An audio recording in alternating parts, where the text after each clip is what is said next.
Ele não era forte, não era popular, não tinha presença de líder. Mas quando ninguém acreditava nele, Yeon-seum decidiu lutar e fez isso com o que tinha: um cérebro afiado, coragem silenciosa e uma raiva que ele nunca aprendeu a mostrar.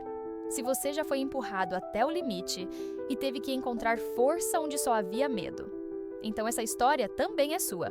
Seung sempre foi o melhor da sala, primeiro lugar em tudo, quieto, solitário. Sempre com os olhos no livro, como se o mundo lá fora não o alcançasse. Mas na escola Byuk-san, ser inteligente era um problema. Os valentões escolheram ele como alvo. Começou com empurrões, xingamentos, pequenas humilhações. Mas logo virou algo maior, mais cruel. E quando eles pensaram que ele ia quebrar, ele surpreendeu todo mundo. Seung não sabia lutar, mas sabia observar. Sabia calcular. Usava a mobília da sala, os objetos ao redor, o timing dos ataques.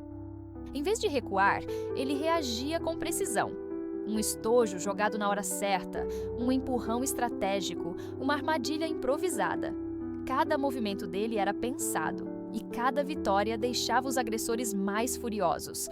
Foi nessa hora que An Su-ho entrou em cena. Ele era o oposto de Seung. Forte, impulsivo, direto, mas viu no garoto franzino algo que ninguém mais via: coragem, e resolveu ficar do lado dele. Juntos formaram uma dupla improvável, e aos poucos outro garoto se aproximou: Beom-seok, filho de um político influente, com uma aparência tranquila, mas um coração cheio de inseguranças. Beom-seok tinha sido abusado pelo pai a vida toda. Cresceu com medo de tudo, fingindo ser alguém que não era.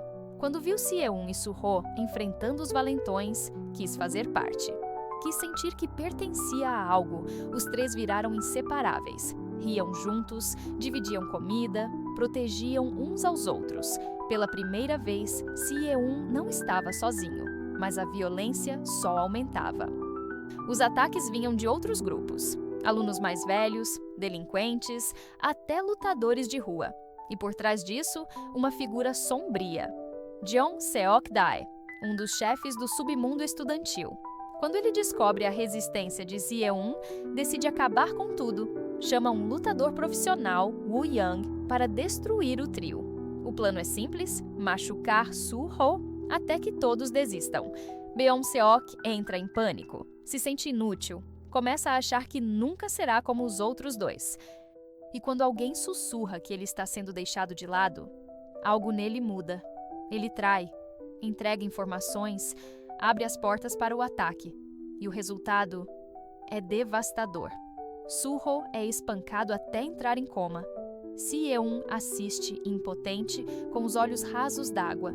E Beom-seok foge. Some, deixa os dois para trás, sem nenhuma explicação. Só silêncio. Depois disso, algo morre em Seung. Ele não chora, não grita, apenas guarda tudo dentro de si. As memórias, a culpa, a dor. E então, desaparece da escola. Transfere-se para Eunjang, uma escola nova, um lugar onde ninguém conhece seu nome. Ele tenta recomeçar, mas o mundo não deixa. Eunjang é dominada pela Union, uma gangue de estudantes com braços em várias escolas. Eles mandam, batem, ameaçam.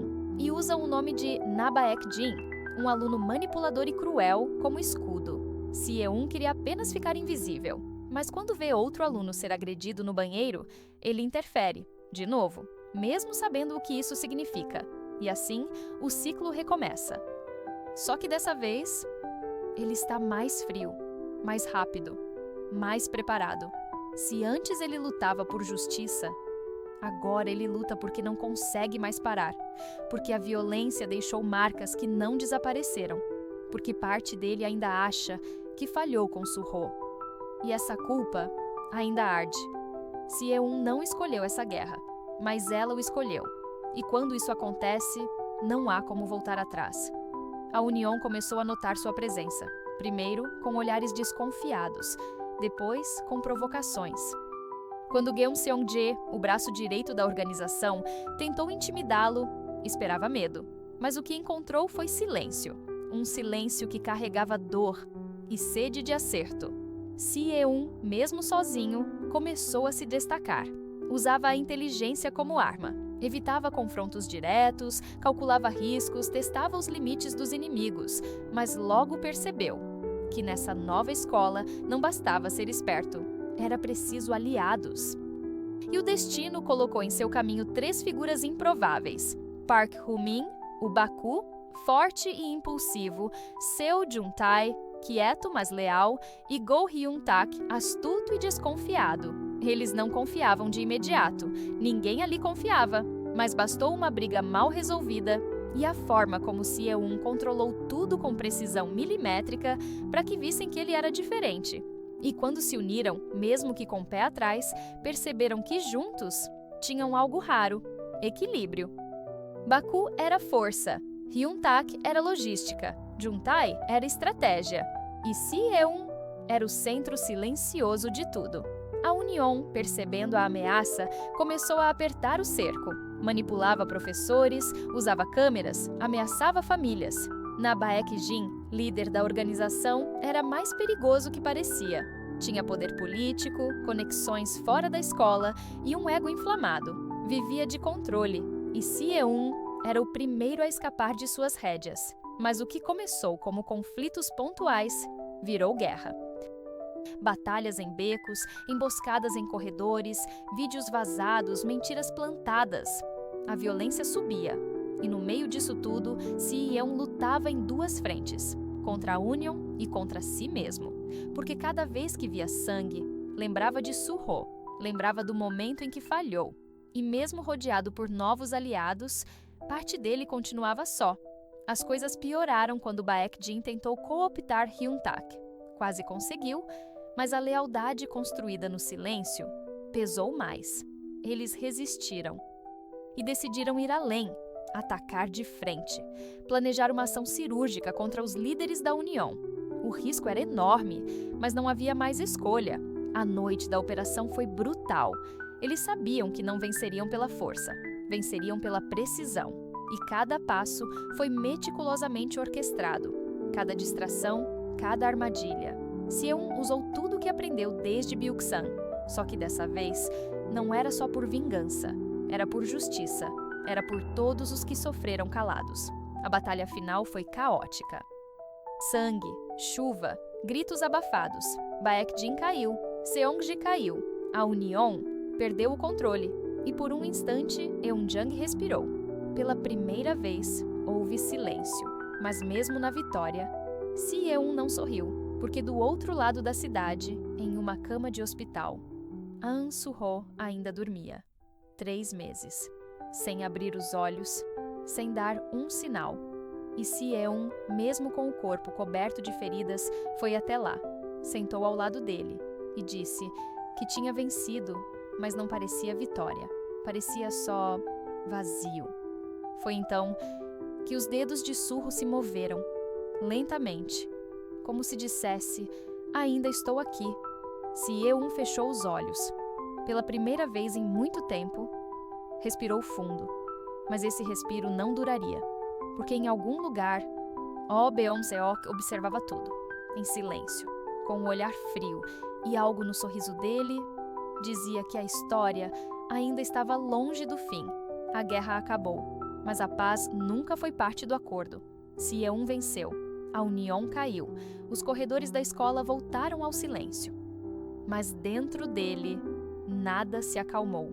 Porque o que ele enfrentou não foi só uma organização. Foi o próprio passado. Foi a culpa que carregava desde o dia em que Suho caiu. Agora, com Suho acordado, havia uma chance de recomeço. Mas o recomeço nunca vem limpo. Suho ainda não falava. Os olhos estavam abertos, mas os movimentos lentos. A recuperação seria longa. E Seo-un não sabia como lidar com aquilo. Não sabia como dizer tudo o que ficou preso, tudo o que doeu, tudo o que gritou por dentro enquanto lutava sozinho. Seus novos amigos tentavam puxá-lo de volta à vida normal. Baku fazia piadas, Jun-tae fingia que não ligava, Hyun-tak organizava tudo como se fosse uma missão. Mas mesmo juntos, todos sabiam. O próximo ataque não viria da escola, viria de fora, porque Beon-seok reapareceu, não como o garoto inseguro de antes, mas como alguém transformado, com novos aliados, com recursos, com sangue nos olhos. Ele viu tudo de longe. Viu Seung virar símbolo. Viu Suho voltar. E dentro dele, algo queimava. Uma raiva alimentada pelo abandono, pela inveja, pela sensação de nunca ter sido suficiente. Beom-seok agora falava com adultos, com homens que mandavam em escolas, clubes ilegais, lutas clandestinas. Ele se aproximou de grupos que achavam a união amadora, e o que ele quer não é só vingança, é reconstrução, poder, controle. Seung sente isso, mesmo sem provas, sente que algo está vindo. Ele olha para o horizonte com a mesma frieza de antes, mas agora carrega mais do que estratégia. Carrega cicatrizes e um novo medo, o de que talvez a violência nunca pare, que talvez ele tenha começado algo que não pode mais deter. Mas quando Suho, ainda com a voz fraca, segura sua mão, tudo volta. A promessa, a dor, a escolha. Eles não queriam ser heróis, nunca quiseram, mas no mundo onde vivem, não lutar é deixar que os fracos sejam esmagados. E se você já sentiu que precisa proteger alguém, mesmo quando tudo dentro de você dizia para fugir, você entende o que ele sente. A última cena é simples. Seung está parado no terraço da escola. O vento sopra, a cicatriz no rosto arde. Ele fecha os olhos e sussurra algo que ninguém ouve. Mas dá para sentir. Ele não vai parar, porque alguns heróis nascem do trauma. E no próximo vídeo, talvez a pergunta não seja mais quem vai cair, mas quem vai sobrar de pé. Se isso te tocou, você sabe o que fazer.